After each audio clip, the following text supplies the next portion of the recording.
হাসান ছেলেটা দেখতে বেশ লম্বা, প্রায় 5 ফুট 8 ইঞ্চির মতো। তবে শ্যামলা, কিন্তু শরীরের গঠনের দিক দিয়ে কোনো অংশে কম নয়। যে কোনো মেয়ে প্রথম দেখাতেই ক্রাশ খেতে বাধ্য হবে, এটা শিওর। আর আজকে সেই হাসান ফুটপাতের 150 টাকা দিয়ে একটা প্যান্ট আর একটা 100 টাকা দিয়ে কেনা গেঞ্জি পরে আজ সে ভার্সিটিতে যাবে। তাই সে রেডি হয়ে নেয় আর পায়ে পরে 80 টাকার স্যান্ডেল, আর চুলগুলোর মধ্যে তেল দেওয়া। দেখতে যে একটা খ্যাত মনে হচ্ছে। হাসান ফুটপাত দিয়ে মাথা নিচু করেই হেঁটে চলছে, আর ভার্সিটির কথাই ভাবছে সে। ওখানে কত বড় লোকের ছেলেমেয়েরা পড়াশোনা করে, আর ওখানে তার মতো একটা ক্ষেত ছেলেকে সহজে গ্রহণ করবে না, এটা একদম শিওর হয়ে যায় হাসান। আর এসব কথা ভাবতে ভাবতে সে ভার্সিটির সামনে চলে আসলো, আর ভার্সিটির গেট দিয়ে প্রবেশ করতে যাবে। তখনই পেছন থেকে একটা বাইকে সে তাকে ধাক্কা দিয়ে ফেলে দেয়, আর হাসান মাটিতে পড়ে যায়। আর হাসান মাটি থেকে উঠে পিছনে তাকিয়ে দেখে হেলমেট পরা কেউ যেন বাইকের উপর বসে আছে। আর বেশ কিছুক্ষণ পর বুঝতে পারল যে এটা একটা মেয়ে। মেয়েটা হাসানকে বলতে লাগলো, কিরে ফকিরের বাচ্চা, শেষ পর্যন্ত কি আমার বাইকের সামনেই তোর পড়তে হলো? আর তোর মতো ফকির এই কলেজের সামনে কি করে? যা সর এখান থেকে। মেজাজটাই খারাপ করে দিল সকাল সকাল। আপু, আমি ফকির হতে যাব কেন? আমি এই কলেজের অনার্স প্রথম বর্ষে অ্যাডমিশন নিয়েছি, আর আজকেই প্রথম আসলাম। তখনই নীলা মেয়েটা এই কথাটা শুনে নিচের হেলমেট খুলল, আর হাসান ছেলেটাকে দিয়ে অবাক হয়ে তাকিয়ে রইল। আর হাসান নীলাকে দেখেই পুরো পাগল হয়ে গেল। মনের মধ্যে তো হাসানের লাড্ডু ফুটছে, কারণ এই রকম মেয়ে আজ প্রথম দেখছে। মেয়েটার চেহারায় একটা মায়াবী ছাপ আছে, চোখগুলো ছোট ছোট, এটা শুধু তাকেই ভালো মানিয়েছে। নীলা মেয়েটা একটু গুলুমুলু টাইপের, তার জন্যই নীলাকে তার এতটা পছন্দ হয়েছে হাসানের। আর তখন নীরবতা ভেঙে নীলা বলতে লাগলো, কি, তুই এই ভার্সিটিতে ভর্তি হয়েছিস? আহ, আজকাল স্যারের কি সব অন্ধ হয়ে গেছে নাকি? যাকেই পাচ্ছে তাকেই ভার্সিটিতে ভর্তি করে নিচ্ছে। আপু, আমি তো এখানে আমার নিজের যোগ্যতায় চান্স পেয়েছি। এখানে স্যারদের তো কোনো দোষ নেই, আর এটার মধ্যে সবার অধিকার রয়েছে, বুঝতে পেরেছেন? এই, তোর সাহস কি করে হয় তুই উল্টো আমাকে জ্ঞান দিচ্ছিস? এই বলে আমি খ্যাত ছেলেটাকে একটা কষে থাপ্পড় দিলাম। তখনই নীলা মেয়েটা হাসানকে থাপ্পড় দিয়ে আবারও বাইকের উপর উঠে হেলমেট পরে ভিতরে চলে যায়।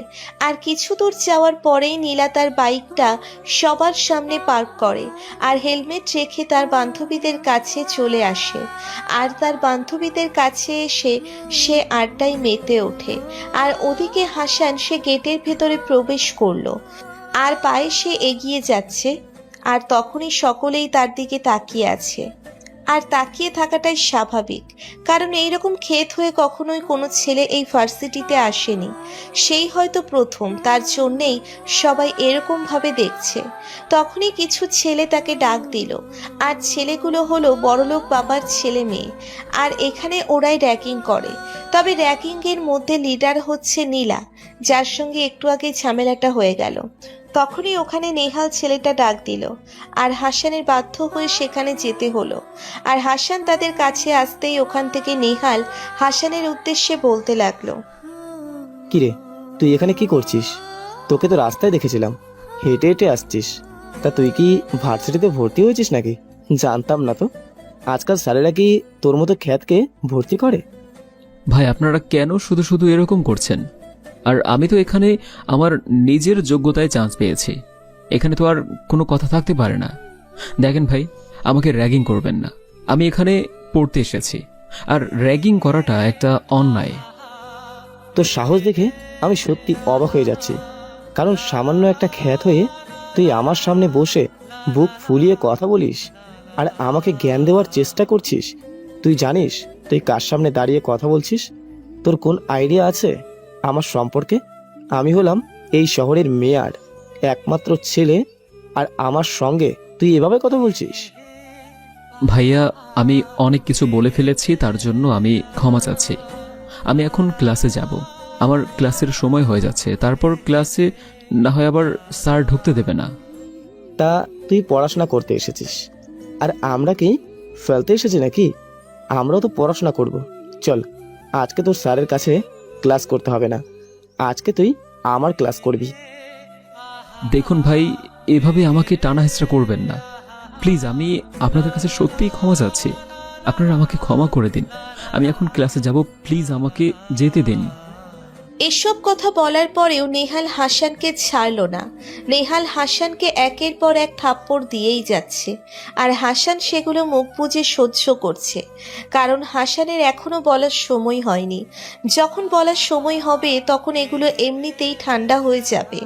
আর তখনই নীলা মেয়েটা নেহালের কাছে আসলো, আর নেহালের কাছে সে নেহালকে বলতে লাগলো, কিরে, তুই এই ছেলেটাকে থাপ্পড় মারছিস কেন?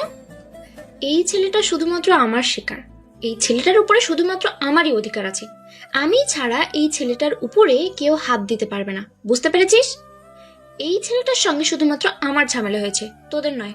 তোরা অন্য কাউকে র্যাগিং করছিস, কর, এটাকে আমার কাছে দিয়ে দে।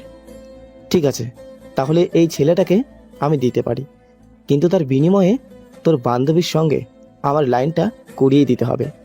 কারণ তোর বান্ধবীদের যে ফিগার, ওই ফিগার দেখে আমার পুরো মাথা নষ্ট হয়ে যাওয়ার অবস্থা। সাহস থাকলে তুই গিয়ে সামনে বল। কেন, তুই না এত শক্তিশালী, তবুও তুই আমার বান্ধবীকে দেখে ভয় পাস? এটা কি কোনো ভালোবাসা বলে নাকি? আর তুই তো শুধুমাত্র মেয়েদের দেহটাকেই পছন্দ করিস, এটা আমি খুব ভালো করেই জানি। আর এটা আমার বান্ধবীও খুব ভালো করে জানে, সেই জন্যই তো তোকে পাত্তা দেয় না। দেখ, আমার কাছে নতুন নতুন না হলে আমার ভালো লাগে না, বুঝতে পারছিস? আমার বাবার অনেক টাকা আছে, আর আমি যেটা ইচ্ছা সেটা করব। এটাকে কি বললো আর না বললো সেদিকে আমার কোনো খেয়াল নেই, বুঝতে পেরেছিস? আমার জন্য অলরেডি অনেক মেয়ে পাগল, ওকে আমি এসব জ্ঞান দিতে আসিস না। তুই চল, নিজের চরকায় তেল দে। তারপর নীলা কোনো কিছু বলল না। আর নীলা কোনো কিছু না বলেই নীলা ছেলেটার হাত ধরল। হাসান ছেলেটার হাত ধরে নীলার সামনে এগিয়ে যেতে লাগলো, আর হাসান নীলার হাত ধরার দিকেই তাকিয়ে আছে। নীলা কত সুন্দর করে হাতটা ধরেছে, মনে হচ্ছে তাকে কোনো পার্কে নিয়ে যাচ্ছে। কিন্তু হাসান কিছুটা ভয় পাচ্ছে, কারণ সে যেসব করেছে এটার জন্য নিশ্চয়ই তাকে কোনো শাস্তি দিতে পারে। এটাই স্বাভাবিক, কারণ বড় লোকের মেয়েরা মূলত এটাই করে। ব্যতিক্রম নয়, এটা আগে থেকেই বুঝতে পারছে। তারপর নীলা হাসানকে নিয়ে একটা গাছের নিচে চলে আসে, আর তখনই নীলার সকল বান্ধবীরা এসে তার সামনে দাঁড়ায়, আর একে একে হাসানকে ট্রোল করতে থাকে। আর তখন নীলার বান্ধবী মেঘলা বলতে লাগলো, কিরে, এমন নাদুস ছেলেটাকে এভাবে অপমান করছিস কেন? তোরা যাই কিছু বলিস না কেন, ছেলেটা কিন্তু সত্যি অনেক কিউট আছে। ইচ্ছে করছে এখনই ঠোঁটগুলো কামড়ে দিই। মেঘলা, তোর দিন দিন রুচি এমন খারাপ হয়ে যাচ্ছে, এটা আমি আসলেই আগে জানতাম না। আর তুই যে আমাদের বান্ধবী, এটাও আমরা সত্যি অবাক হচ্ছে। একটু স্ট্যান্ডার্ড লেভেলের চিন্তা ভাবনা কর, এখনো সেই খ্যাতের মতোই আছিস। দেখ, এখানে এই ছেলেটার কোনো দোষ নেই। তুই নিজে থেকে ছেলেটাকে বাইকে করে ধাক্কা দিয়েছিলি, আর আমি এটা খুব ভালো করেই দেখেছি, ওকে? আর ছেলেটা তো তোর কাছে এখনো মাফ চাচ্ছে, মাফ করে দে। আমরা কি আমাদের কাজ করি, আর আমাদের তো ক্লাস শুরু হয়ে যাবে একটু পরে। চল, আর এই ছেলেটাকে তো পরেও দেখতে পারবি নাকি? দেখ, তুই আমার ব্যাপারে কোনো কথা বলবি না। আমি তোকে যেটা বলবো তুই সেটাই করবি। আমার উপরে কোনো কথা বলবি না তুই, কোনো দিনও, বুঝতে পেরেছিস? আর এই ফকিন্নির বাচ্চা, তোর জন্য আমার বান্ধবীরা আমাকে এইসব বলেছে, তোকে তো আমি পুরোই শেষ করে ফেলবো। এই বলে আমি আরো একটা থাপ্পড় মারলাম। নীলা হাসান ছেলেটাকে থাপ্পড় মারলো, আর হাসানের থাপ্পড়টা অনেক জোরেই লেগে গেল। আর জোরে লাগাতে হাসানের ঠোঁট ফেটে রক্ত বের হতে লাগলো, আর হাসান সেটা হাত দিয়ে মুছে তার রুমালের মধ্যে মুছে নেয়। তারপর নীলা আর মেঘলা তার বান্ধবীরা সহ সেখান থেকে চলে যায়, আর হাসান সেখান থেকে রুমাল দিয়ে ক্লাসের ভিতরে প্রবেশ করতেই দেখে স্যার ক্লাসে এসেছে। তাই ক্লাস করা আছে এতক্ষণ মেঘলা আর নীলার জন্যেই দেরি হয়ে গেল।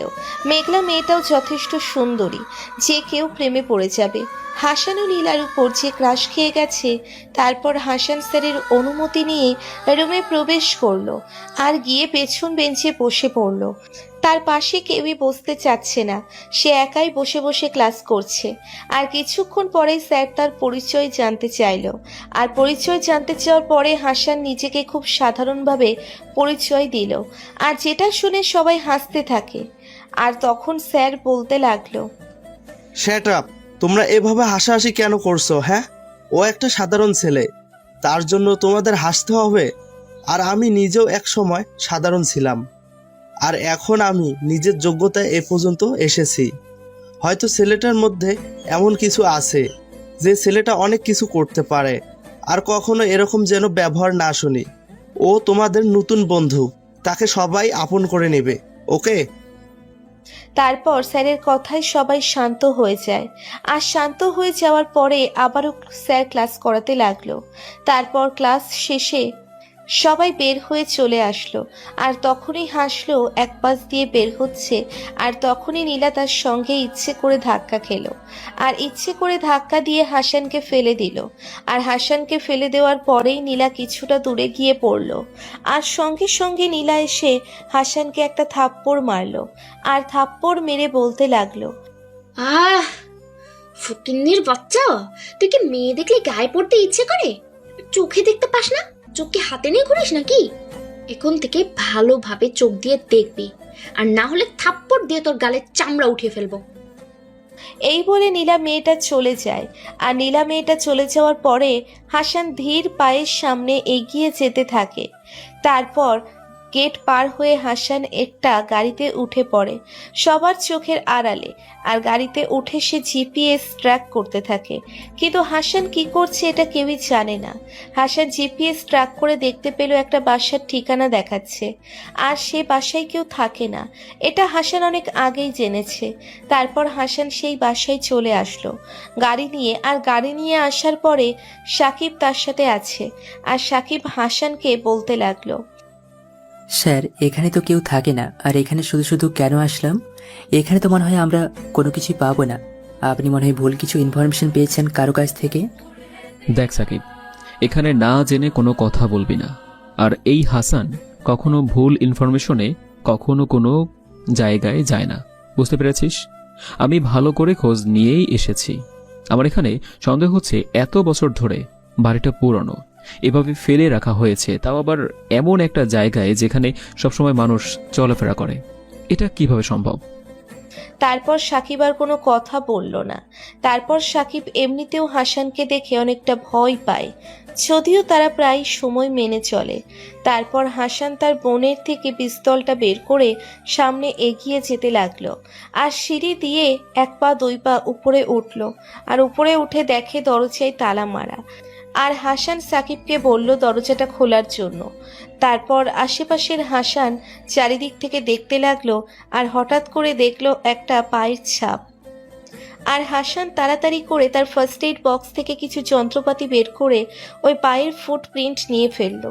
আর হাসান তারপরে আবার তাকিয়ে দেখলো সাকিব দরজাটা খুলে ফেলেছে, আর সাকিব ভিতরে যেতে পারছে না, মনে হয় ভয় পেয়েছে। তারপরেই হাসান এক পা দুপা করে ভিতরে যেতে লাগলো।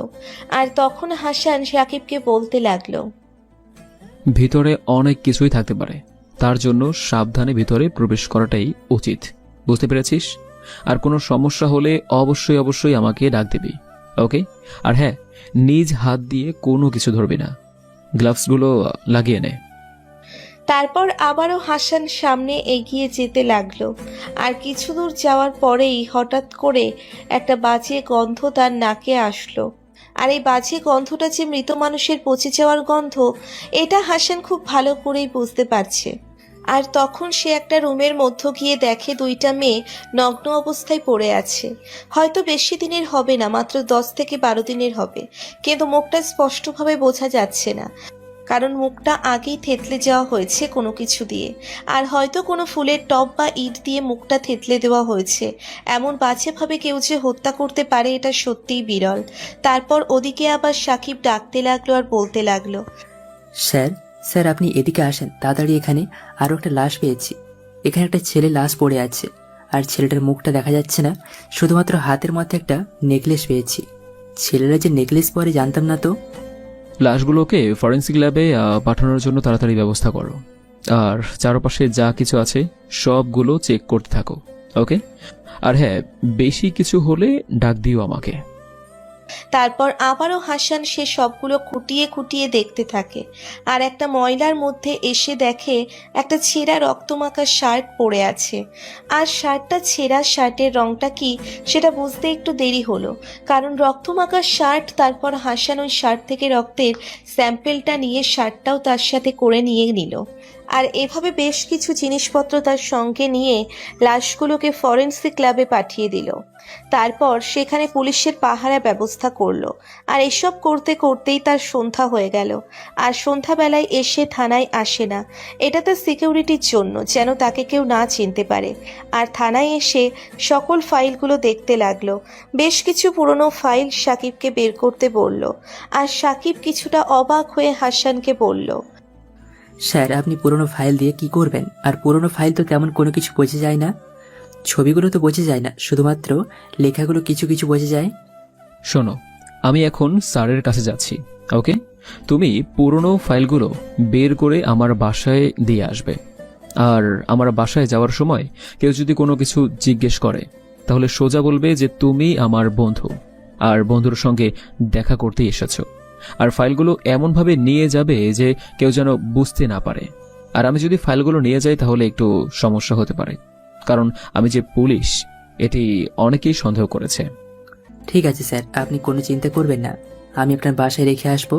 আর আপনার বাসায় বলতে ওই যে আগের জায়গায় রেখে আসবো আর কি, তারপর তো আপনি নিজেই নিতে পারবেন। তবে স্যার, আপনি ওখানে ভালো একটা জায়গা দেখিয়ে দিয়েছেন, ওই জায়গাটা সবার সামনে থাকলেও কেউ এই খেয়াল করবে না।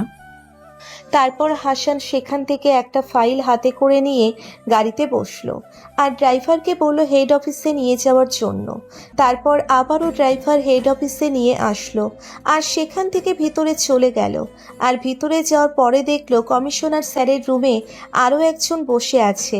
আর কমিশনার সাহেব হাসানকে দেখে ওই লোকটাকে চলে যেতে বলল। আর তখন হাসান বসলো। হাসান বসে তার ফাইলটা কমিশনারের কাছে গিয়ে বলল, স্যার, আমার মনে হচ্ছে এই খুনগুলো যে কোনো একজনেই করেছে। এটা কোনো মাফিয়ার কাজ হতে পারে না, কারণ মাফিয়ারা আসলে এভাবে খুন করে না। মাফিয়ারা সরাসরি মেরে দেয়। এত নৃশংসভাবে কেউ কাউকে মারতে পারে, এটা স্যার আমরা না দেখলে আসলে বিশ্বাস করতে পারতাম না। এগুলো যে কোনো একজনই করেছে, আর পিছন থেকেই কেউ যেন তাকে শিখিয়ে দিচ্ছে। আমার কাছে এরকমটাই মনে হচ্ছে। আর আপনাকে যে ফাইলটা দিলাম, এটা আরো 5 বছর আগের একটা মেয়ের ফাইল। একটা মেয়েকে ধর্ষণ করা হয়েছিল, কিন্তু ধর্ষণ করেছিল আমাদের বর্তমান মেয়রের ছেলে, মানে নেহাল চৌধুরী। সে ধর্ষণ করার পরে তার বাবার কারণে এই কেস থেকে মুক্তি পেয়ে যায়। আর মেয়েটা সহ্য করতে না পেরে আত্মহত্যা করে। আর এখান থেকেই মনে হয় এই ঝামেলাটা শুরু হয়েছে। তুমি কিভাবে শিওর হয়েছো যে ওই কেসটার সঙ্গে এই খুনগুলোর সম্পর্ক রয়েছে? আমার তো সেটা মনে হচ্ছে না, আমার মনে হচ্ছে এটা কোনো গ্যাংয়ের কাজ, আমাদের ভয় দেখানোর জন্য এরকম করছে। না স্যার, এরকমটা কোনো কিছুই নয়। স্যার, ওই মেয়ের একটা বড় বোন ছিল, আর যেটা এই মামলার কোনো উল্লেখ করাই হয়নি। কিন্তু আমি খোঁজ নিয়ে জানতে পেরেছি ওই মেয়েটার বড় বোন সে মেডিকেল স্টুডেন্ট ছিল, কিন্তু ওর ছোট বোনের ধর্ষণের পরে মেয়েটার আর মেডিকেলের কোনো ক্লাস করেনি। আর মেয়েটা যে কোথায় চলে গিয়েছে এটাও কেউ জানে না। আমি মেয়েটার বাসায় গিয়েছিলাম, কিন্তু ওখানে কেউই থাকে না। তারপর আমি একটা পুরনো বাসার খোঁজ পেয়েছিলাম, যেখানে আসলে কেউই থাকে না। এটা সবাই জানে যে 5 বছর ধরেই নাকি কেউ থাকে না। আর ওই বাসায় গিয়ে দেখি 10 থেকে 12 দিন আগে খুন করা হয়েছিল 3 জনকে। আর ওখানে 3 জনের মধ্যে 2 জন ছিল মেয়ে, আরেকজন ছিল ছেলে। হ্যাঁ, তুমি মামলাটা আরও নিজের মতো করে ইনভেস্টিগেশন করতে থাকো। আর তোমার ভার্সিটির প্রিন্সিপালের সঙ্গে কথা হয়েছে, প্রিন্সিপাল তো তোমার কথায় পুরাই পঞ্চমুখ, তোমাকে কেউ চিনতেই পারেনি তুমি যে পুলিশ অফিসার। স্যার, আমার আরও কিছু ফোর্স লাগবে। আমার বিভিন্ন জায়গায় তাদেরকে চেকপোস্ট করার জন্য লাগবে। আর কিছু আমার নিজেরও ফোর্স লাগবে, কারণ কখন কোন অপারেশনে যাই সেটা বলতে পারবো না। আর আপনাকে আগে থেকে জানাতেও পারবো না। অপারেশন শেষ করে আপনাকে সব কিছু বলবো। আপনি আমার উপর বিশ্বাস রাখতে পারেন। আমি জানি তুমি পারবে, আর এই জন্যই তোমাকে আমরা সিলেক্ট করেছি। তারপর এভাবে হাসান তার স্যারের সঙ্গে অনেক কথা বলতে লাগলো। আর কথা বলা শেষ করে হাসান সেখান থেকে বের হয়ে চলে আসে, আর বের হয়ে তার মাকে কল দেয়। আর তার মা বেশ কিছুক্ষণ কল হওয়ার পর কল রিসিভ করলো, আর মা হাসানকে বলতে লাগলো, কিরে বাবা, তুই এখন ইদানিং আমাদেরকে ভুলে গেছিস? চাকরিটা নিয়ে তো একটা বার বাড়িতে আসার নাম নেই। যখনই বলি তখনই বলিস আমার সময় নেই। তোর কবে সময় হবে বাবা? তোর জন্য গ্রামের সবাই পথে আছে, তুই কবে ফিরবি? মা, আমি একটা অপারেশনে আছি, এটা তোমাকে আরো আগেও বলেছি। তুমি শুধু আমার জন্য দোয়া করো মা। আর আমি তো তোমাকে বলেছি যে শুধু শুধু কেন গ্রামে থাকবে, ওখানে তো কোনো থাকার দরকার নেই। তুমি চাইলে তো আমার সঙ্গে এসে থাকতে পারো, বাসাটা তো পুরো খালিই পড়ে থাকে। আর আমারও নিজে নিজে রান্না করে খেতে হয়। তুমি একটু চলে আসো মা। আমার পক্ষে আর এভাবে সম্ভব হচ্ছে না, নিজে নিজে এভাবে রান্না করে খাওয়া যায় না। ঠিক আছে, তাহলে আমরা 2-3 দিন পর তোর বাসায় চলে আসছি, ওকে? আর আমাদেরকে রিসিভ করতে হবে না, তোর বাবার সঙ্গে আসবে। আর আমি শুধু তোকে গ্রামে আসতে বলেছিলাম, গ্রামের সবাই তোকে একবার দেখতে চায়। হ্যাঁ, পরে আমার অপারেশন শেষ হলে আমি গ্রামে গিয়ে তোমাদেরকে একসঙ্গে করে সবার সঙ্গে দেখা করব। ওকে, এখন তোমরা তাড়াতাড়ি চলে আসো, আর কালকেই কিন্তু রওনা দেবে, ওকে? আমি কোনো কিছু শুনবো না কিন্তু। হ্যাঁ তো, আর আমরা তোর এখানে এমনিতেও আসতাম, তোর সঙ্গে আমাদের একটা দরকার আছে। কারণ বয়স তো আর কম হলো না, বিয়ে শাদী তো করতে হবে। আর মেয়ে দেখানোর জন্যই তোকে আসতে বলছি। আর এখন তোকে আসতে হবে না, আমরা আসছি। তারপর হাসান তার মায়ের সঙ্গে কিছু কথা বলে কল কেটে দেয়। আর কল কেটে দেওয়ার পরে হাসান আবারও গাড়ি নিয়ে তার বাসার সামনে চলে আসে। আর তার বাসার সামনে চলে আসার পরে সে সাকিবকে যেভাবে বলেছিল ফাইল রাখার জন্য, সে সেভাবেই ফাইল দেখে গেছে। আর হাসান ফাইলটা নিয়ে সরাসরি বাসায় প্রবেশ করে। আর বাসায় প্রবেশ করার পরে ফ্রেশ হয়ে খাবার খেয়ে আবার ফাইলগুলো দেখতে লাগলো। আর এভাবেই পার হয়ে যায় ঘন্টাখানেক সময়।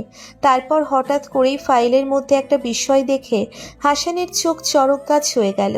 আর হাসান ফাইলটার মধ্যে ভালো করে ছবিটা দেখে দেখতে পেল যে সে 5 বছর আগে ছবিটার মধ্যে একটা মেয়ের হাতে একটা নেকলেস ছিল, আর আজকে যে ছেলের হাতে নেকলেস ছিল এটা একদম সেম টু সেম। হাসান ভাবতে লাগলো এই দুজনের মধ্যে কোনো না কোনো কানেকশন তো আছেই, না হলে কিভাবে এত মিল হয়। প্রতিটা অক্ষরগুলো মিলে গেছে। নেকলেসের উপর দিয়ে 2টা অক্ষর লেখা, কিন্তু অক্ষরগুলো ভালো করে বোঝা যায় না। আর তখনই হাসানের ফোনে একটা কল আসলো। আর হাসান ফোনটা হাতে নিয়ে দেখে ডাক্তার কল দিয়েছে ফরেনসিক ল্যাব থেকে।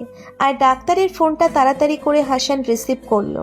আর ওপাশ থেকে হাসানকে ডাক্তার বলতে লাগলো, হাসান, আমি তোমাকে যেই তথ্যটা দিব এটা শোনার জন্য তুমি মোটেও প্রস্তুত ছিলে না। তুমি যে 2টা মেয়েকে এখানে পাঠিয়েছো, আগে এই 2টা মেয়ের সম্পর্কে বলি। এই মেয়েগুলোর বয়স 17 থেকে 18 হবে। আর এই মেয়েগুলোকে খুব বাজেভাবে ধর্ষণ করা হয়েছে। আর এই মেয়েগুলোর থেকে বড় কথা হচ্ছে দুজনেই একটা করে কিডনি রেখে দেওয়া হয়েছে। আর এই কিডনিগুলো যে বের করেছে সে নিশ্চয়ই একজন ডাক্তার হবে, কারণ ডাক্তার ছাড়া ঠিক এরকম অপারেশন করে এত সুন্দর করে কিডনি বের করা আসলেই সম্ভব নয়। এখন তোমার খুঁজে বের করতে হবে যে এই ডাক্তার কে। আর তুমি যে নেকলেসটা দিয়েছিলে ওই ছেলেটার হাত থেকে, ওই ছেলেটার হাতের উপর একটা মেয়ের ছাপ পাওয়া গেছে। আর মেয়েটার ছাপ দেখে বোঝা যাচ্ছে মেয়েটার বয়স প্রায় 25 থেকে 30-এর মতো হবে। আসলে হাতের ছাপ থেকে বয়স নির্ণয় করাটা একটু কঠিন। ডক্টর, আমি একটা ছবির সঙ্গে ওই নেকলেসের মিল পেয়েছি।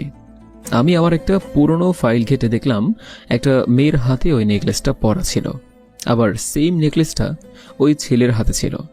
এখন প্রশ্ন হচ্ছে এখানে কি নেকলেস 2টা ছিল, নাকি ওই নেকলেসই ছেলেটার হাতে ছিল? আরও একটা গুরুত্বপূর্ণ তথ্য হলো যে এই খুনটা যে করেছে তার মধ্যে অনেক জেদ পোষণ করে রেখেছে। আর এই দুইটা মেয়েকে কেন খুন করেছে এটা আসলে অজানা, কারণ প্রথমে ধর্ষণ করার পরে কিডনিগুলো বের করে রাখা হয়। এটা না হয় বুঝতে পারলাম, কিন্তু ওই ছেলেটাকে কেন খুন করা হলো? আপনাকে তথ্যগুলো দেওয়ার জন্য অসংখ্য ধন্যবাদ। আর আমি আপনাকে আরও কিছু জিনিস পাঠিয়ে দেব, আপনি এগুলো প্লিজ একটু কষ্ট করে আমার জন্য হলেও দিয়ে দেবেন ওকে। আরে তুমি এভাবে বলছো কেন? আর এটা তো আমার দায়িত্ব, আর আমি আমার দায়িত্ব থেকে কখনোই সরে যাব না। আমার দায়িত্বের জন্য আমি জীবনটাও পর্যন্ত দিতে পারি, কোনো সমস্যা নেই। দেশের জন্য জীবন দিতে পেরে আমি আমার নিজেকে ধন্য মনে করব। তোমাদের সঙ্গে কাজ করতে পেরে আমিও সত্যি আনন্দিত, কারণ তোমরা আছো বলেই দেশটা এখনো চলতে পারছে। তারপর হাসান ডাক্তারের সঙ্গে আরও কিছু আলোচনা করে কল কেটে দিল। আর কল কেটে দেওয়ার পরে এসে ভাবছে এখন তার দুইটা বিষয় জানতে হবে সবার আগে। সেটা হলো যে ওই ছেলেটাকে কেন খুন করা হয়েছে, আর ওই ছেলেটার নেকলেসটা ওই মেয়েটার ছবির সঙ্গে কি করে মিল থাকতে পারে, যে মেয়েটা 5 বছর আগে ধর্ষণ করা হয়েছিল। আর এসব ভাবতে ভাবতেই তার সময়টা পার হয়ে গেল। তার কোনোভাবেই কোনো কিছু বুঝতে পারছে না। আর এটার একমাত্র সমাধান হবে নেহাল। এই নেহালকে ধরলেই সব কিছু পরিষ্কার হয়ে যাবে। এই নেহাল তো কোনো কিছু জানি এই মেয়ের সঙ্গে এটার কোনো কানেকশন আছেই আছে। তারপর সময়টা এভাবেই পার হয়ে যায়। পরদিন সকালবেলা ঘুম থেকে উঠে হাসান রেডি হয়ে নেয় ভার্সিটির জন্য। সে কালকের মতো করে সে হাঁটতে হাঁটতে ভার্সিটিতে চলে আসে। আর ভার্সিটিতে এসে দেখে নেহাল তার বন্ধু বান্ধব নিয়ে আড্ডা দিচ্ছে, আর নীলা তার বান্ধবীদের নিয়ে আড্ডা দিচ্ছে। আমি আমার নিজের মতো করে ক্লাসে যাচ্ছি, আর তখনই নীলা আমাকে ডাক দিল, আর ডাক দিয়ে বলতে লাগলো, কিরে খ্যাতের বাচ্চা খ্যাত, আমি যে তোকে ডাকছি তুই কি শুনতে পাচ্ছিস না? তাড়াতাড়ি করে এখানে আয়, না হলে এখানেই মেরে পুঁতে রেখে দেবো। তারপর হাসান কোনো কিছু না ভেবে নীলার কাছে যায়। আর নীলার কাছে যাওয়ার পরে নীলা বসা থেকে উঠে দুই গালে দুইটা থাপ্পড় মেরে দেয়। আর থাপ্পড় মেরে আবারও হাসানকে বলতে লাগলো, প্রথমত তোকে আমি থাপ্পড় দিয়েছি কারণ তুই আমাদেরকে সালাম না দিয়ে ভিতরে চলে যাচ্ছিলি, আর আমাকে দেখেও না দেখার ভান করে চলছিলি। আর এখন আমার জন্য আইসক্রিম নিয়ে আয় ওই যে দোকান থেকে। আমার কথা বললেই দিয়ে দেবে, বেশি দেরি করবি না। তারপর হাসান কোনো কথা বলল না তাদের উপর। আর হাসান সেই দোকানে এসে তাদের সবার জন্য আইসক্রিম নিয়ে আসে। আর আইসক্রিম নিয়ে আসার পরে সবাই আইসক্রিমটাকে দেখিয়ে খেতে লাগলো। আর তখনই নীলা তার আইসক্রিম অর্ধেকটা খেয়ে তার শার্টের উপর ফেলে দিল।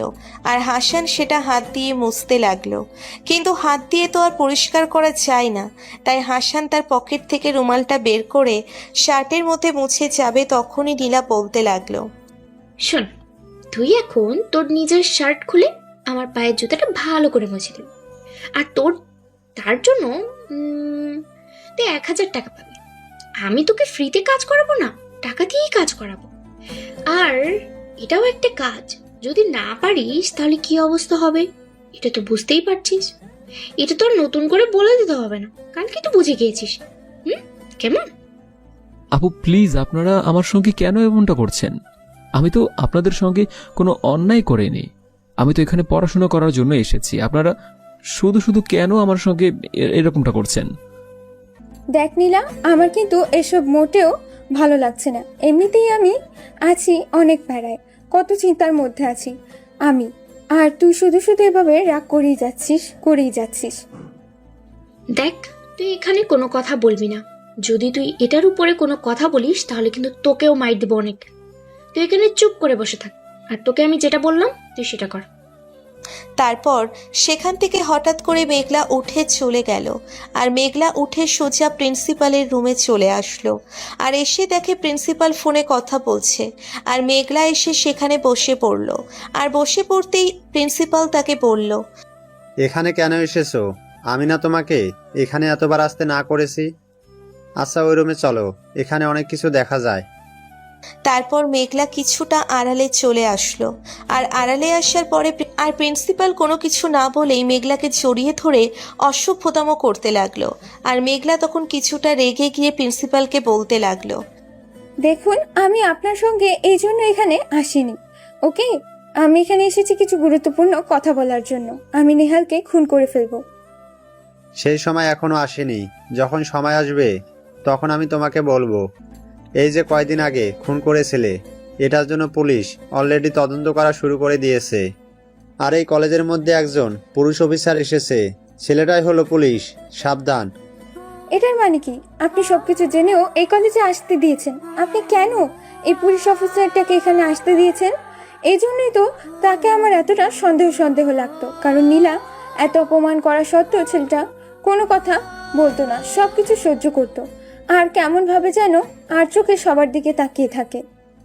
আমি যদি কমিশনারকে না করতাম যে এই ভার্সিটিতে কোনো পুলিশকে পাঠানো না হয়, বা আমি যদি বিরোধিতা করতাম, তাহলে ওই কমিশনার আমাকে উল্টো সন্দেহ করত।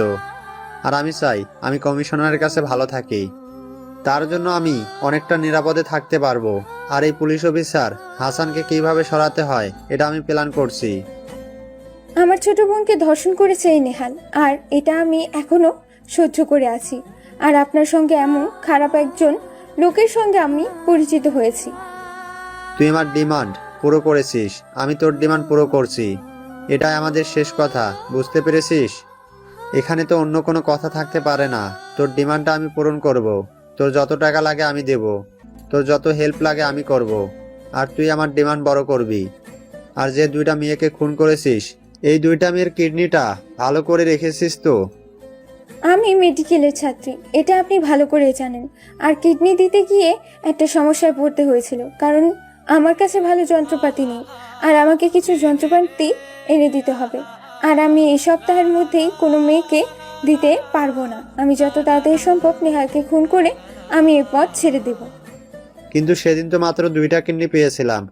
আরও কয়েকটা মেয়েকে কিডন্যাপ করে আন, তারপর আমি আমার মনের খাস মিটিয়ে এই মেয়েগুলোর কিডনিগুলো বের করে নেব। আর ওই দুইটা কিডনি ফেলে রাখা ঠিক হয়নি, একবারে দুইটায় নিয়ে আসতাম, তাহলেই ভালো ছিল। আপনি বেশি বেশি খেতে চাচ্ছেন, তার জন্যই আপনি অল্পতে হারিয়ে যাবেন। আর আমি আদৌ জানি না আমি কি ধরা খেয়ে যাব নাকি, কারণ এই অফিসারের ব্যাপারে আমি আগেও শুনেছি। উনি যত কেসের মধ্যেই যায় তত কেস করাও থেকে প্রোফাইলে আমি জানি না উনি আমাকে কি করবে। আমি যত তাড়াতাড়ি সম্ভব এই অফিসারকে এখান থেকে সরানোর ব্যবস্থা করছি। তোকে এটা নিয়ে কোনো চিন্তা করতে হবে না। আর আজকে রাতে আমার হোস্টেলে চলে আসিস। আর সাথে কি কোনো কিছু নিয়ে আসতে পারবি নাকি? এই ভার্সিটি থেকে যদি একটা মেয়ে সরানো হয় তাহলে কিন্তু অনেকটা সমস্যা হয়ে যাবে, কারণ পুলিশ অলরেডি আমাদের পেছনে লেগে গেছে। আপনি কিছুদিন এটা বন্ধ রাখুন। আর এখনই আর কিডনি সাপ্লাই করতে হবে না, কিছুদিন অফ রাখুন, তারপর আবার না হয় পরিস্থিতি বুঝে শুরু করা যাবে। না, এটা তো বন্ধ করা যাবে না, কারণ ওরা তো আমাকে অ্যাডভান্স টাকা দিয়েছে। আমি তাদের কাছ থেকে অ্যাডভান্স টাকা নিয়েছি, তার জন্য ওদেরকে যে করেই হোক দিতে হবে। এখনো আরো 20টা কিডনি বাকি, বুঝতে পেরেছিস? দেখুন, আমি এটা কোনোভাবেই কোনো কিছু করতে পারবো না। আমি আমার সাধ্যমতো চেষ্টা করছি। আর আপনি তো শুধুমাত্র আমাকে টাকা আর প্রশাসনের ক্ষেত্রে একটু সুবিধা দিয়েছেন, এছাড়া তো আপনি আমাকে কোনো কিছু দিতে পারেননি। এর চেয়েও বেশি আমি আপনাকে দিয়েছি। আমি আমার নিজের দেহটা দিয়েছি, তারপর আবার কতগুলো মেয়েকে আপনার কাছে দিয়েছি। এটার কোনো হিসাব আছে আপনার কাছে? আপনার কাছে হিসাব না থাকলেও আমার কাছে আছে, হিসাব আছে। আমি আজ পর্যন্ত আপনাকে প্রায় 9টার মতো মেয়ে নিয়ে দিয়েছি। এক একটা মেয়ে তো কারো না কারো আপনজন ছিল, তবুও আমি আমার কাজটা হাসিল করার জন্য এনে দিয়েছিলাম। আপনি নিজেই মেয়েগুলোকে ধর্ষণ করেছেন, ওই দুইটা মেয়েকে, তারপর আমি নিজে কিডনিগুলো অপসারণ করেছি। এর চেয়ে বেশি আপনি কি চান আমার কাছ থেকে? দেখ, তোকে এত কথা বলতে বলেছে কে? আমি তোকে কি এত কথা বলতে বলেছি? আমি তোকে যেটা বলেছি তুই সেভাবেই কাজ করবি। এখন এখান থেকে যা, না হলে কেউ দেখলে সমস্যা হতে পারে। আর একটু রাতে চলে আসিস। তারপর মেঘলা আর কোনো কিছু না বলে মেঘলা সরাসরি চলে আসলো তার ক্লাসে। আর তার ক্লাসে দেখে স্যার যথারীতি ক্লাস শুরু করে দিয়েছে, আর নীলাও সেখানে চলে এসেছে।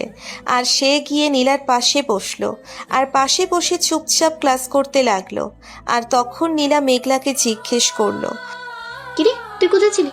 আমি কয়েকজনকে দিয়ে তোকে পুরো ক্যাম্পাস খুঁজে চলেছি, কিন্তু তুই কোথাও নেই। আচ্ছা মেঘলা, তুই যে বলেছিস তোর বাবা অনেক বড় বিজনেসম্যান, কিন্তু কিন্তু আজ পর্যন্ত তো তোর গার্ডিয়ান কেউ আসলো না ভার্সিটিতে। মাঝে মাঝেই তো আমার বাবা এখানে আসে, এটা তো দেখতেই পাচ্ছিস, কিন্তু তোর গার্ডিয়ানকে তো একটাবারও আসতে দেখলাম না। আরে কি আর করব, বাবা তো অনেক ব্যস্ত থাকে, তার জন্য আর কে আসতে পারে না। আর শোন, বাবা আমাকে সামনের জন্মদিনে একটা গাড়ি গিফট, ওই গাড়ি অনেক দামি। ও আচ্ছা, ঠিক আছে, তাহলে এখন ক্লাস কর, বেশি কথা বলিস না, আবার স্যার আগে থেকে করতে পারে। তারপর এভাবে ওরা দুজন ক্লাস করতে লাগলো।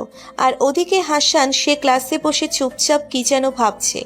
আর হাসান সে সময় ভালো করে লক্ষ্য করে দেখেছে যে মেঘলা প্রিন্সিপাল স্যারের রুমে চলে গেছে আর প্রায় অনেকক্ষণ পরে বের হয়েছে। এটাই হাসানের কাছে সন্দেহ লাগলো।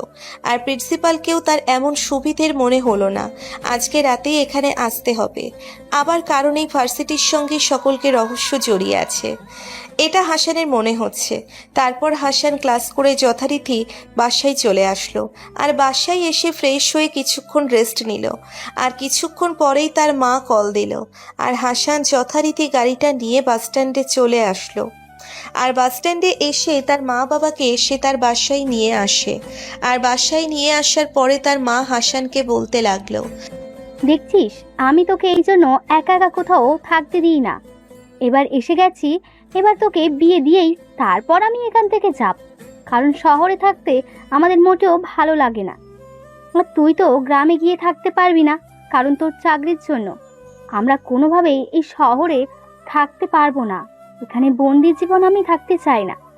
আমি আর তোর বাবা গ্রামে গিয়ে শেষ বয়সটা পার করে দেব। এবার যখন এসে গেছো তাহলে আমি আর তোমাদেরকে যেতে দিচ্ছি না। আর তোমাদেরকে তো ওখানে দেখার মতো কেউ নেই আমি ছাড়া, তো তার জন্য তোমাদেরকে এখানে রেখে দেব। আমার উপর কোনো এই বিষয়ে কথা বলতে আসবে না, এটাই আমার শেষ কথা। আর বিয়ে চিন্তায় পড়ে আমি আগে একটু ফ্রি হই, তারপর এটা নিয়ে চিন্তা করা যাবে। আচ্ছা, তোকে বিয়ের কথা বললে তুই শুধুমাত্র এভাবে এড়িয়ে যাস কেন?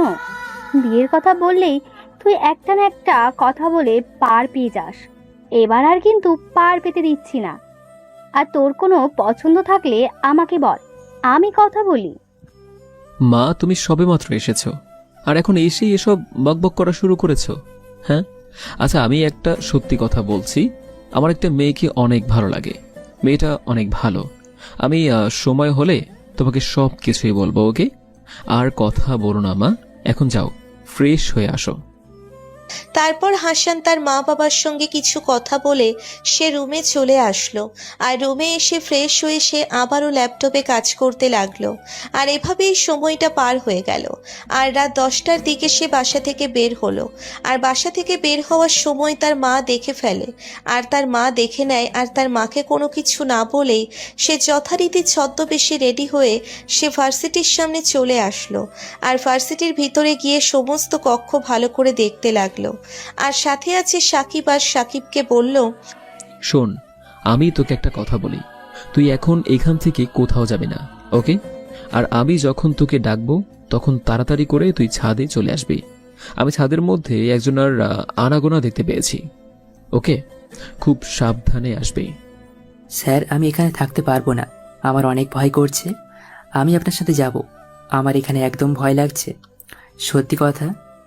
তোকে যে আমি কি বলবো, আসলে কি আর করার আছে। আয় আমার সঙ্গে, খুব সাবধানে আসবি, টিপ টিপ করে ফেলবি পা। তারপর হাসান আর সাকিব মিলে দুজনেই ছাদে চলে আসলো। আর ছাদে আসার পরে দেখতে পেল এখানে মেঘলাকে। আর মেঘলাকে দেখে হাসান আর সাকিব দুজনই লুকিয়ে পড়ল। আর লুকিয়ে পড়ার পরে মেঘলার সঙ্গে একজন মেয়েকে দেখতে পেল। আর মেয়েটা যে হোস্টেলের এটা ভালো করে বোঝা যাচ্ছে, কারণ মেয়েরা তো হোস্টেলে থাকে। আর তখনই প্রিন্সিপাল স্যার এদিকে চলে আসলো। আর প্রিন্সিপাল স্যার আসার পরেই হাসান ভিডিও রেকর্ড করতে লাগলো। আর তখন প্রিন্সিপাল বলতে লাগলো, ও, তার মানে এটাকে নিয়ে এসেছিস? এই মেয়ে শোন, আমি যে তোদের স্যার এটা কাউকে বলবি না। তুই যদি আমাদের হয়ে কাজ করিস তাহলে অনেক টাকা পাবি, তোকে অনেক কিছু দেব, বুঝতে পেরেছিস? ও, এটা শুনবে না? আমি অনেক কষ্ট করে অনেক মিথ্যা কথা বলে এখানে নিয়ে এসেছি। তাকে তাড়াতাড়ি যা করার তাড়াতাড়ি করুন, না হলে কিন্তু ওই চিল্লাপাল্লা করা শুরু করবে। আমি ইঞ্জেকশন দিয়ে দিচ্ছি। তখনই মেঘলা মেয়েটা তার ব্যাগ থেকে ইঞ্জেকশন বের করে ওই মেয়েটার ঘাড়ের মধ্যে পুশ করে দেয়, আর ওই মেয়েটার সঙ্গে সঙ্গে অজ্ঞান হয়ে যায়। আর তখনই প্রিন্সিপাল স্যার মেয়েটাকে চিড়ে চিড়ে খেতে থাকে, আর মেঘলা সেখানে বসে বসে দেখছে একটা মেয়ের সামনে আর একটা মেয়েকে এভাবে নষ্ট হতে দেখছে। কিন্তু মেঘলা তার কোনো উত্তর নেই।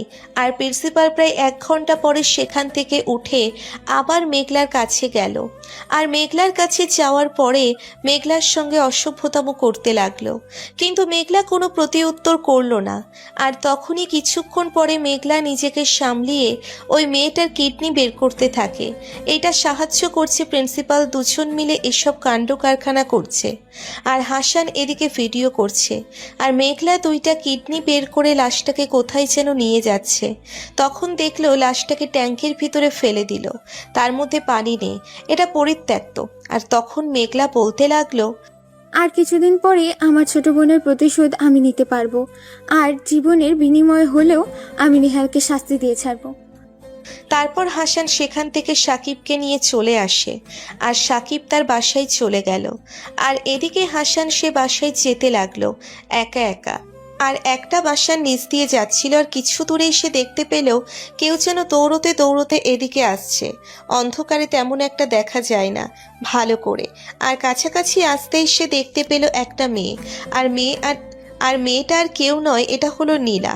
হাসান নীলাকে এভাবে দৌড়তে দেখে হাসানের বুকটা কেঁপে উঠল, আর নীলা এসে হাসানের সাথে ধাক্কা খায়। আর হাসানকে দেখে নীলা বলতে লাগলো, হাসান প্লিজ আমাকে বাঁচাও, ওরা আমাকে মেরে ফেলবে। আমি অনেক কষ্টে এই পর্যন্ত পালিয়ে এসেছি, আমি আরো বাঁচতে চাই। আমি কারো ক্ষতি করিনি, তবু ওরা আমাকে মারতে চায়। কি হয়েছে? ওরা আপনাকে মারতে চাইবে কেন? আর বাসায় কি কেউ নাই নাকি? আমি তো কিছুই বুঝতে পারছি না। বাসা থেকে পালিয়ে বাহিরে এসেছেন কেন?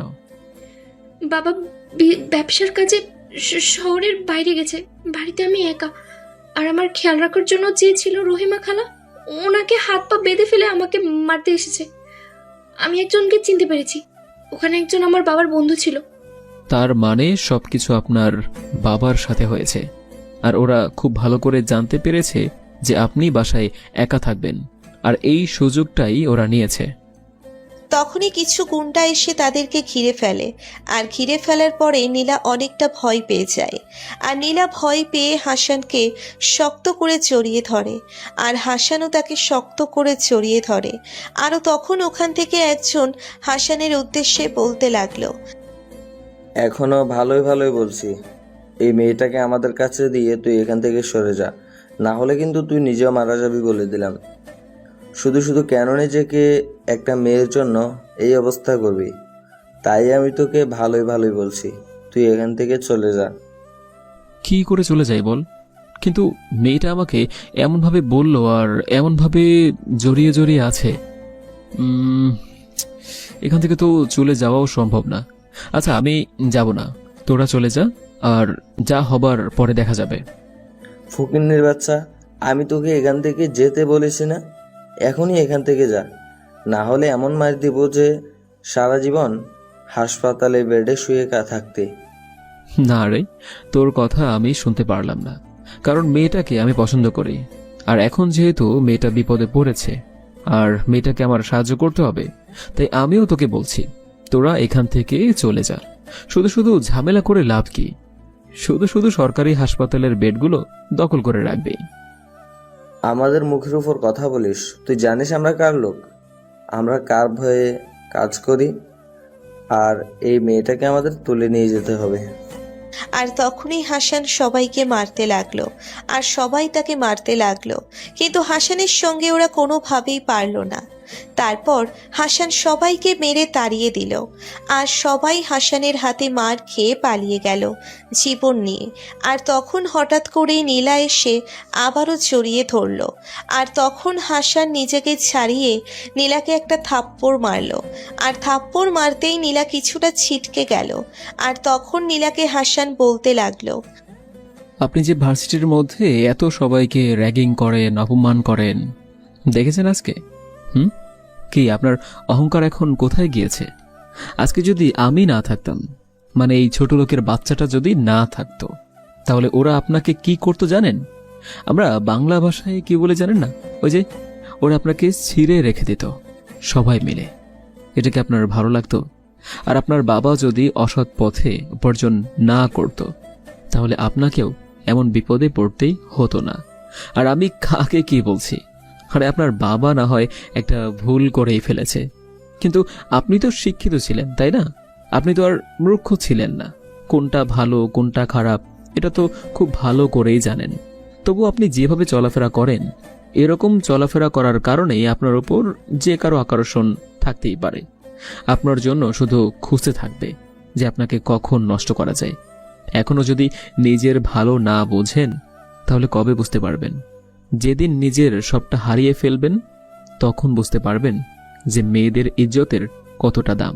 আপনি মনে করেন যে এই ছোট ছোট ড্রেস পরে আপনাকে অত্যন্ত ভালো দেখায়, একদম বাজে দেখায় আপনাকে, বুঝতে পেরেছেন?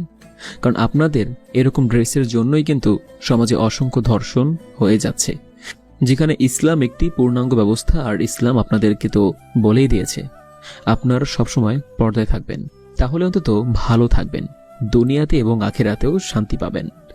আর আপনাকে ভার্সিটির পড়াশোনার জন্য কেউ তো বাধা দিচ্ছে না বা নিষেধ করছে না, কিন্তু আপনি যদি ভার্সিটিতে সবার সঙ্গে ভালো ব্যবহার করেন, বোরকা পরেন, হিজাব পরেন, হাত মোজা, পায়ে মোজা এগুলো পরে আসতেন, তাহলে দেখবেন সবাই আপনাকে ভালোবাসবে, ইভেন সম্মান করবে। আমি অনেক বড় ভুল করে ফেলেছি। আমি জানি এই ভুলের কোনো ক্ষমা নেই, তবু আমি তোমার কাছে ক্ষমা চাইছি। কারণ তোমার সঙ্গে আমি অনেক অন্যায় করেছি, অনেক কথা বলেছি তোমাকে নিয়ে সবার সামনে, কিন্তু কখনোই এরকম ভাবে কখনো আমাকে কেউ বোঝায়নি। যান, এখন বাসায় চলে যান। আমিও বাসায় যাব, আর আপনাকে আমার বাসায় নিয়ে যাওয়া যাবে না। এখন মনে হয় না আর কোনো বিপদ আসবে, কারণ ওরা মনে করবে যে আপনি আজকে বাসায় থাকবেন না, আর তার জন্যই আজকে আপনি এখন রিল্যাক্স থাকতে পারেন। ঠিক আছে, তো চুপচাপ বাসায় চলে যান। না, আমি আজকে সে বাসায় যেতে পারবো না।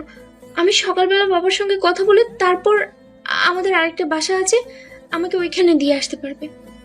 তারপর হাসান আর কোনো কথা বলল না। আর হাসান কোনো কথা না বলেই সে সামনের দিকে হেঁটে যেতে লাগলো, আর নীলা তার পিছনে পিছনে যেতে লাগলো। নীলা হাসানের সঙ্গে কথা বলতে চাইছে, কিন্তু হাসান কোনো গুরুত্ব দিচ্ছে না। হাসান সেটা নিজের মতো করে সামনের দিকে হেঁটে যাচ্ছে। আর তখন নীলা নিচে থেকে আবার বলতে লাগলো, কি ব্যাপার, আপনি এভাবে চুপ করে হেঁটে যাচ্ছেন কেন? বলছি তো সরি, একটু তো আমার সঙ্গে কথা বলতে পারো নাকি? এভাবে চুপচাপ হেঁটে গেলে কি আর ভালো লাগে? আমার তো হেঁটে যেতে ইচ্ছে করছে না। আপনার জন্য কি আমি নিজে গাড়ি কিনে রেখেছি নাকি, যে আপনি বিপদে পড়বেন তারপর আমি আপনাকে গাড়িতে করে আপনার বাসায় দিয়ে আসবো?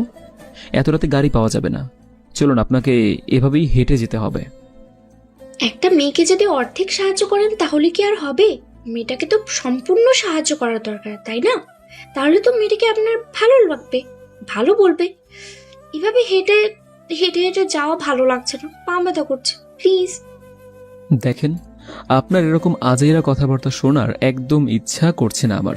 ওকে, আপনি আপনার মতো হেঁটে আসুন, আমি যাচ্ছি। আর আপনাকে বাসায় পৌঁছে দিয়ে আমাকে আবার বাসায় ফিরতে হবে। ওকে, একটু তাড়াতাড়ি হাঁটুন, না হলে কিন্তু আপনাকে এখানে ফেলেই চলে যাব। যখন আমি ভার্সিটিতে তোমার সাথে এইসব কথা বলতাম তখন তো কোনো কথা বলতে না, তখন তো সব সময় আমার কথার মতো কাজ করতে, কিন্তু এখন কেন শুনছো না আমার কথা? প্লিজ একটু কথাগুলো শোনো, আমার হেঁটে যেতে ইচ্ছে করছে না, সত্যি। দেখুন, এখন কিন্তু আমার মেজাজটা একদম সত্যি সত্যি গরম হয়ে যাচ্ছে। আচ্ছা, আমি এত রাতে গাড়ি কোথায় পাবো? আপনি যে আমার উপর প্রেশার দিচ্ছেন, আমি কোথা থেকে এখন গাড়ি পাবো? এখন ফিরে যাওয়া ছাড়া কোনো উপায় নেই। আর আপনি তো বলেছেন যে সামনেই, তার মানে একটু পথ আছে, পরে গিয়ে ঘুমিয়ে পড়বেন, ভালো লাগবে। এমন সুন্দর একটা মেয়ে তোমার পাশে হেঁটে যাচ্ছে, তোমার তো মোটামুটি খুশি থাকার কথা, আর উল্টো মুখটা বেজার করে বসে আছো। এটা কি হয় বলো? একটু তো হাসলেও পারো, তোমাকে তো হাসলে দারুণ লাগে। তো আমি কি আপনাকে কোলে নিয়ে ঘুরবো নাকি? হ্যাঁ, আর আপনি কি আমার কেউ হন যে আমি আপনাকে নিয়ে খুশি থাকবো? আপনি বিপদে পড়েছিলেন, তার জন্য আমি আপনাকে সাহায্য করেছি। তাছাড়া আপনি আমার যে 1 বছরের বড় সিনিয়র, হ্যাঁ, আর আমি আপনার 1 বছরের জুনিয়র। তো সিনিয়র জুনিয়রের মধ্যে সম্পর্কটা এরকম থাকাই ভালো। ওকে, কিন্তু আমি তো শুনেছিলাম তখন তুমি নাকি আমাকে পছন্দ করো, এখন এখন কি তুমি ওদেরকে বোঝানোর জন্য এটা বলেছো, নাকি আমাকে সত্যি সত্যি পছন্দ করো? এটা তো আমি বুঝতে পারছি না। তার জন্যই তো একটু কথা বলতে চাচ্ছি। এত জোরে জোরে হাঁটলে কি আর হবে? আমি তো যেতে পারছি না। আচ্ছা, আপনি কি এসব আজে বাজে কথাবার্তা না বলে থাকতে পারেন না? আপনার কি ভালো লাগছে না? আপনি একটু প্লিজ চুপচাপ থাকেন, এমনিতেই আমি টায়ার্ড। তারপর হাসান আর নীলা দুজনেই হাঁটতে লাগলো। আর হাঁটতে হাঁটতে নীলা তার বাসার সামনে চলে আসলো। আর বাসায় গিয়ে সে চুপচাপ ঘুমিয়ে পড়ে। আর হাসানের চেষ্টায় তার বাসায় চলে আসে। আর হাসান বাসায় এসে ফ্রেশ হয়ে ঘুমিয়ে পড়ে। আর পরদিন সকালবেলা সে যথারীতি ভার্সিটিতে চলে যায়। আর ভার্সিটিতে এসে নিজের মতো করে বসে আছে। এতদিন তো সে সবসময় আগে থেকে বসে থাকতে দেখেছে নীলাকে, কিন্তু আজকে সে বান্ধবীদের সঙ্গে নেই। আর তখনই হাসান খেয়াল করলো মেঘলা সেখানে বসে আছে। আর হাসান ভালো করে খেয়াল করলো যে মেঘলা তার ব্যাগের মধ্যে পিস্তল রাখলো। হয়তো আজকেই নাহিদকে সে মেরে ফেলবে, এটাই হলো মুখোমুখি সুযোগ।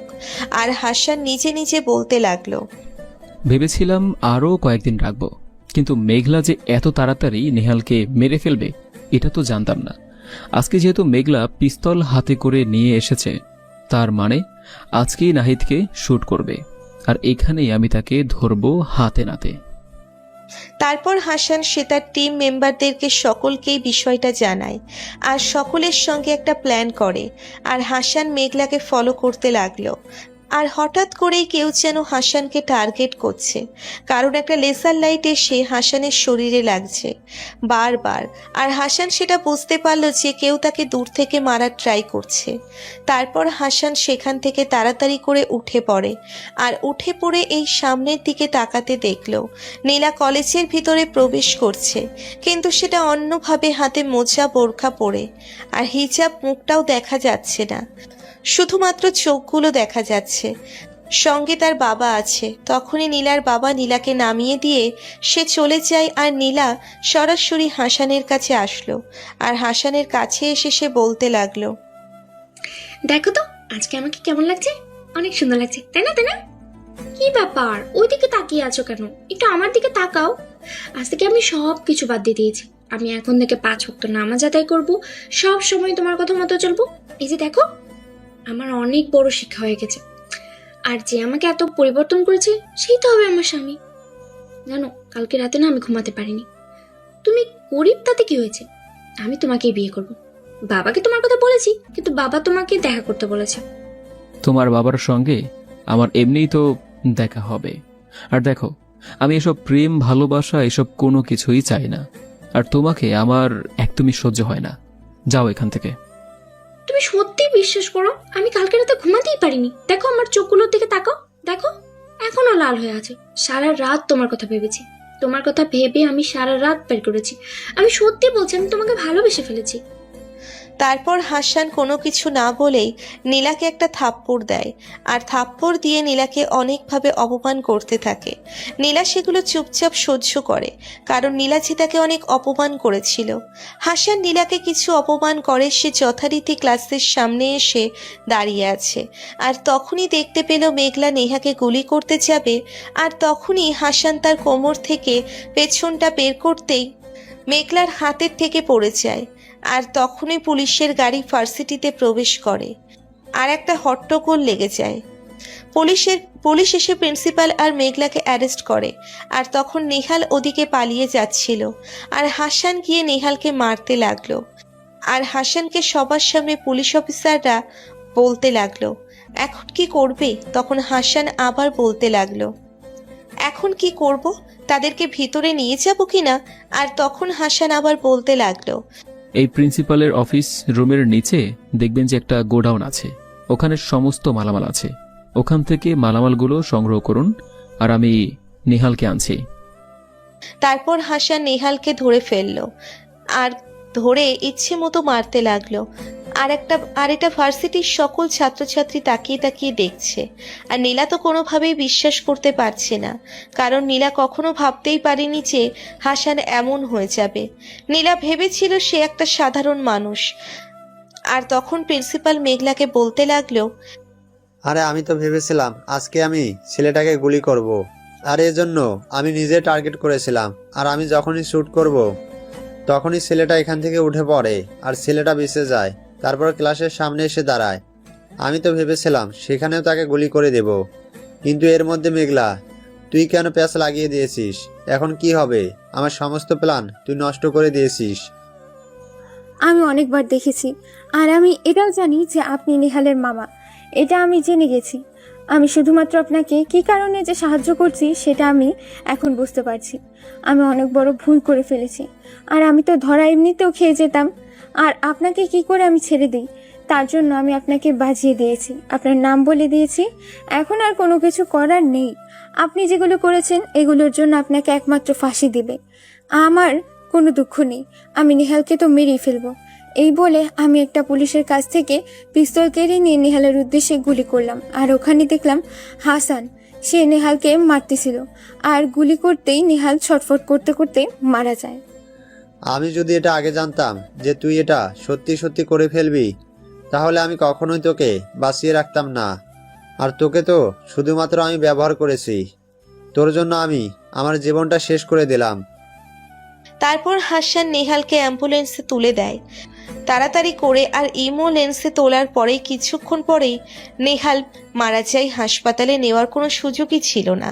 তারপর হাসান সবাইকে নিয়ে সেই ভার্সিটি থেকে চলে আসে। আর হাসান এটাও বলে আসেন পরদিন থেকে নতুন প্রিন্সিপাল জয়েন করবে। তারপর হাসান সবাইকে জেলে পাঠিয়ে দিয়ে সে ফাইল নিয়ে কমিশনারের কাছে রুমে চলে আসে। হাসান অনুমতি নিয়ে ভিতরে গেল। আর ভিতরে যাওয়ার পরে হাসানকে কমিশনার বসতে বলল। আর তখন হাসান তার হাতে থাকা ফাইলটা কমিশনারের কাছে দিল। আর হাসান বলতে লাগলো, স্যার 5 বছর আগে যেই মেয়েটাকে ধর্ষণ করা হয়েছিল সেই মেয়েটার প্রতিশোধ নেওয়ার জন্যই তার বড় বোন মানে মেঘলা সে নিজেকে তৈরি করতে থাকে। আর যখনই এক এক করে সবাইকে মারতেছিল আর তখনই প্রিন্সিপালের সঙ্গে পরিচয় হয়। আর প্রিন্সিপাল তাকে লোভ দেখিয়ে তাকে দিয়ে অনেক অপকর্ম করায়। এই যে মেয়েগুলোকে খুন, কিডনি পাচার করা, তারপর আরও অবৈধ ব্যবসা, সব কিছু মেঘলাকে দিয়েই করাতো। এছাড়াও স্থানীয় গুন্ডা মাস্তানদের কাজ করা। তো সবাইকে আমি অ্যারেস্ট করেছি। তবে স্যার এখানে আরমান সাহেব। তাহলে তুমি অ্যারেস্ট কেন করছো না? যাও এখনই গিয়ে আরমান সাহেবকে অ্যারেস্ট করো। তোমার কাছে আমি অত্যন্ত খুশি হয়েছি। যাও, তোমাকে 2 মাসের ছুটি দিলাম। তুমি এই 2 মাস একদম ফ্রি থাকবে, বুঝতে পেরেছো?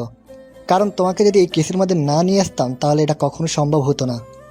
স্যার এখানে একটা পেন ড্রাইভের মধ্যে সকল ভিডিও আর ফুটেজ রয়েছে, আর এই ফলের মধ্যে সকল রিপোর্ট রয়েছে। সো আমি আরমান সাহেবকে অ্যারেস্ট করার অনুমতি নিয়ে এই অ্যারেস্ট করব। তারপর হাসান সে আইমান সাহেবের অফিসে চলে আসে। সাহেব হলো নীলার বাবা। আর অফিসে এসে আরমান সাহেবকে অ্যারেস্ট করে তারপর এভাবেই পার হয়ে যায় কয়েকটা দিন। কিন্তু নীলা এদিকে ছটফট করতে থাকে। সে আর ভার্সিটিতে তাকে দেখতে পায় না। আর দেখতে না পেয়ে সে 2-3 দিন পরেই থানায় চলে আসে। আর থানায় এসে দেখে হাসান কাজ করছে। আর তখনই নীলা হাসানের উপর ঝাঁপিয়ে পড়ে আর জড়িয়ে ধরে কান্না করতে থাকে। আর তখনই হাসান বেশ অনেকগুলো কথা শুনিয়ে দেয়। আর এটা শুনে কান্না করতে করতে নীলা চলে আসে। আর বাসায় এসে নীলা অনেক কান্না করে। আর কান্না করার পরে সে কারো কাছ থেকে নাম্বারটা জোগাড় করে হাসানের আর হাসানকে নিয়ে মৃত কল দেয়। কিন্তু হাসান তাকে অবহেলা করে। আর এভাবেই পার হয়ে যায় কয়েকটা দিন। একদিন হাসান সে বাসায় ফিরছে। সন্ধ্যা হয়ে গেছে। তখনই কিছু দূর যাওয়ার পরেই নীলাকে রাস্তার মধ্যে দাঁড়িয়ে থাকতে দেখলো। আর হাসান বাধ্য হয়ে ব্রেক করলো। আর ব্রেক করার পরেই নীলা গাড়িতে উঠে পড়লো। আর গাড়িতে উঠে পড়ার পরে হাসান কোনো কথা বলল না। তার মানে তুমি আমাকে ভালোবাসবে না? আমি কতবার তোমার কাছে মাফ চাইবো বলো তো? একটা মানুষকে কতটা কষ্ট দিতে পারো তুমি? আমি যার কষ্টগুলো সহ্য করতে পারছি না। তোমার কেউ নেই, বাবা জেলে, আমি কি করব? একটাবার বলবে তুমি? কেন? তুমি যেখানে আছো সেখানে কি কোনো অসুবিধা হচ্ছে? আমি তো তোমার সমস্ত সিকিউরিটি দিচ্ছি।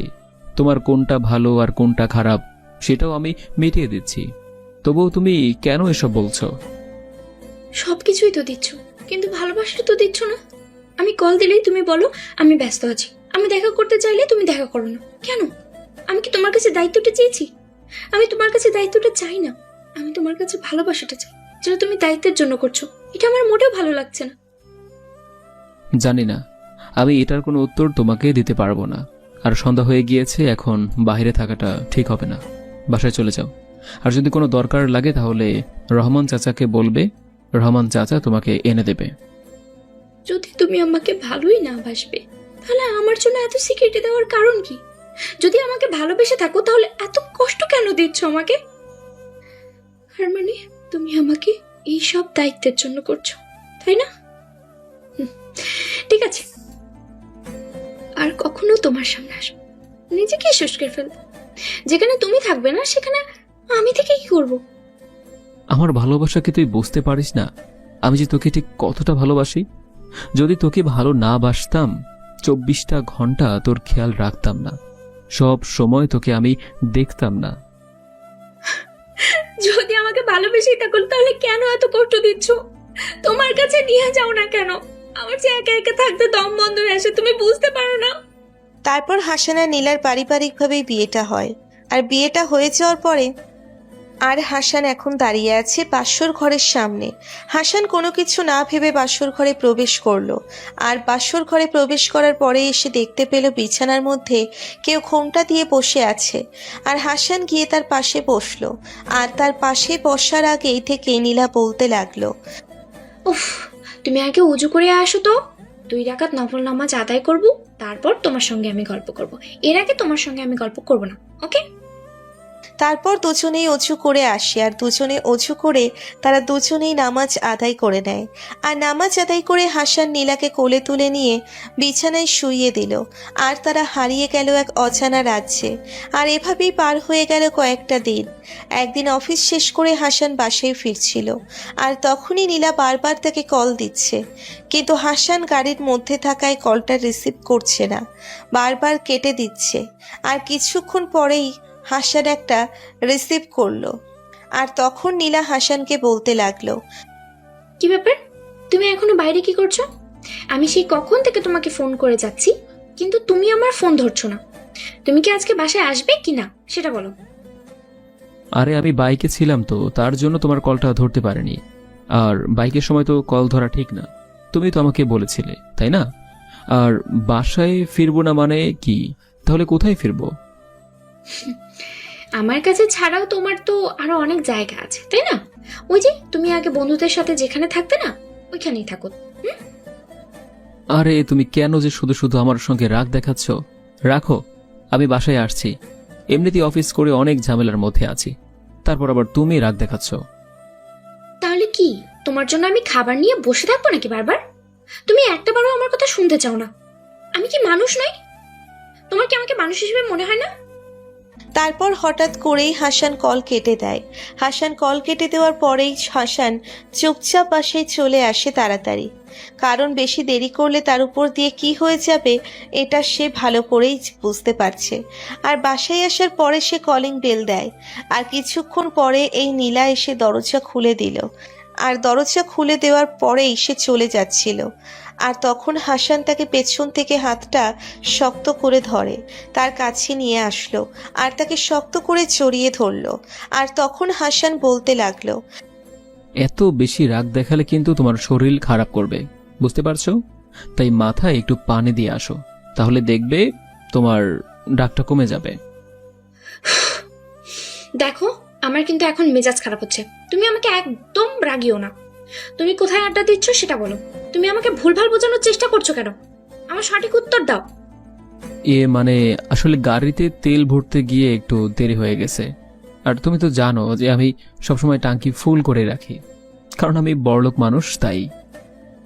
আমি না তোমাকে সবসময় বলি যে তুমি আমার কাছে কখনো মিথ্যা কথা বলবে না। তুমি আমার কাছে মিথ্যা বলো আর আমি সেটা ভালো করেই বুঝতে পারি। তুমি কোথায় আড্ডা দিচ্ছ সেটা বলো। কোনো মেয়ের সঙ্গে নেই তো? হ্যাঁ, মেয়েদের সাথে আড্ডা দিয়েছি। একটু আগে একটা মেয়েকে নিয়ে আমি রেস্টুরেন্টে খাবারও খেয়ে এসেছি, বুঝতে পেরেছো? এখন আজাইয়ের পেঁচাল বাদ দিয়ে খাবার রেডি করো। তারপর নীলা কিছুটা মুচকি হেসে সে খাবার রেডি করলো। তারপর হাসান ফ্রেশ হয়ে চলে আসলো। আর ফ্রেশ হয়ে দুজনেই খাবার খেয়ে নিল। আর খাবার খেয়ে সে রুমে চলে আসলো। আর কিছুক্ষণ পরেই নীলা রুমে এসে তার চুল ঠিক করছে। আর তখনই হাসান পেছন থেকে শক্ত করে জড়িয়ে ধরল, আর হাসান নীলাকে তার দিকে ফিরিয়ে শক্ত করে জড়িয়ে ধরে, তার ঠোঁটজোড়া দখল করে নিল। প্রায় 5 মিনিট পর তাকে ছেড়ে দিল, আর নীলা কিছুটা লজ্জা পেয়ে তাকে জড়িয়ে ধরল। আবার তখন মাথায় হাত বোলাতে বোলাতে হাসান বলতে লাগলো, যাক, আমার পাগলিটা তাহলে আমাকে অনেক ভালোবাসে, তাই না? আজকে রাতে আদর করতে পারবো না, আপনার সমস্যা। তাহলে আজকে রাতে না হয় আমার এই মিষ্টি ঠোঁটজোড়া খেয়েই থাকবো, কি বলেন ম্যাম? এভাবে বলো না, লজ্জা লাগে। তোমার বুকের মধ্যে ঘুমাবো কিন্তু। তারপর আমি কপালে একটা চুমো দিলাম, আর এভাবেই না হয় চলতে থাক আমাদের মিষ্টি ভালোবাসার গল্পটা।